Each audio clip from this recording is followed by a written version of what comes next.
right, we got a lot going on today. So it's supposed to be a really nasty storm in 2 days. So I figured I might as well do laundry before that time comes because this was getting pretty full. So instead of using a laundry bag while we're here, we just throw our dirty clothes in here, and then once it gets up to a certain point, then we do laundry. So while I'm doing this, Sean is up on the roof. We installed this beautiful vent. I'm so excited for this. I got it off of Amazon. It comes with the remote. I had a manual one. Then we had a fan, electric fan here, but one of the settings didn't work, and it was one of the settings I really wanted. So it has these really cool lights. Let me turn on the lights. They're bright. Woo! Look how bright that is. LED lights. It lights up my whole RV. We'll see what it looks like at night. And then I have a whole bunch of different settings for the fan, and it tells me that it's open, and it tells me what it is in the RV right now, and then what it's set to. So he's up there, so I can't really do much right now. But once he's done, I'll show you guys all the cool fan settings. I also want to mention is if you watched my previous video, I don't know if you heard it, but my water pump runs when water is coming in. But we installed a water pump outside that directly attaches to our water tote. Let me show you. So this is called your city water connection. It doesn't mean that I'm connected to shore power or city water and stuff like that. It just means this is what you plug into when you want continuous water and you don't want to run your pump. This is where your fresh water connection, this is where you put the hose in, and it'll fill up your onboard. So if you're boondocking and you want to use your water pump, then the water pulls through here. So this is our 275 gallon fresh water tote.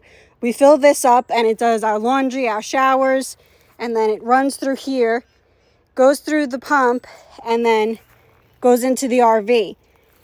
And then it goes into our little Predator. We're thinking about maybe doing a house plug. That way I could just bring it over underneath onto the side of the RV. That way I don't have to worry about this dying, because after a while, if there's no power running to it, it does turn off.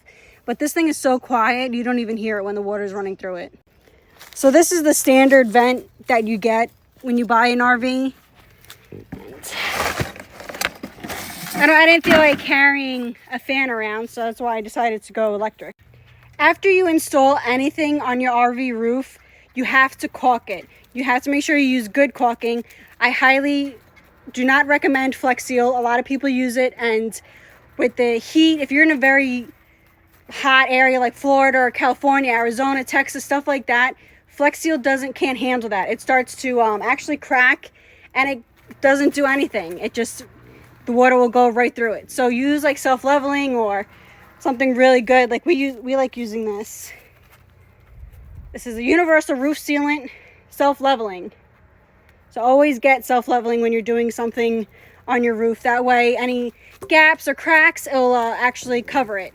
He also went on to the front of my RV, like right there where you see that white.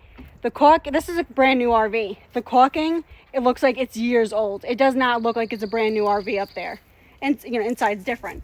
So he used that caulking and put that over it. Then we're gonna seal my roof.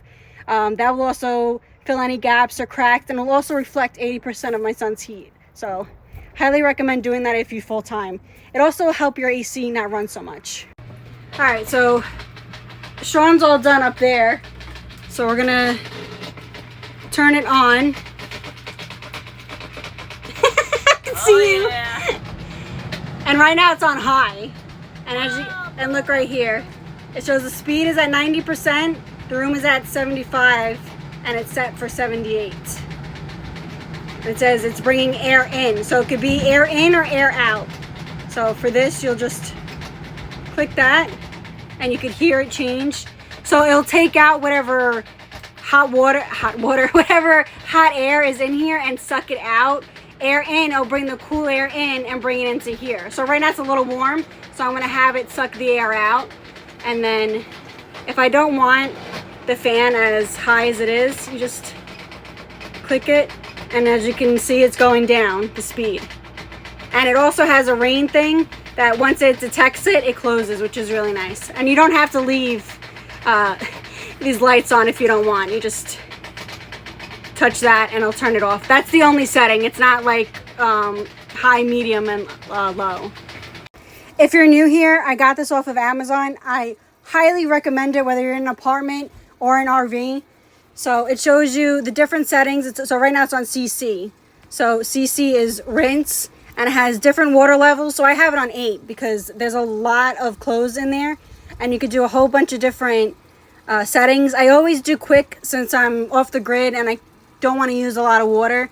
But once we officially head out on the road and I bring this, I'll probably try different settings, because I do have to do a blanket, but I'm going to wait until I'm hooked up to city water to try that, because I think it's a pretty long cycle. But the quick is about like 22 minutes.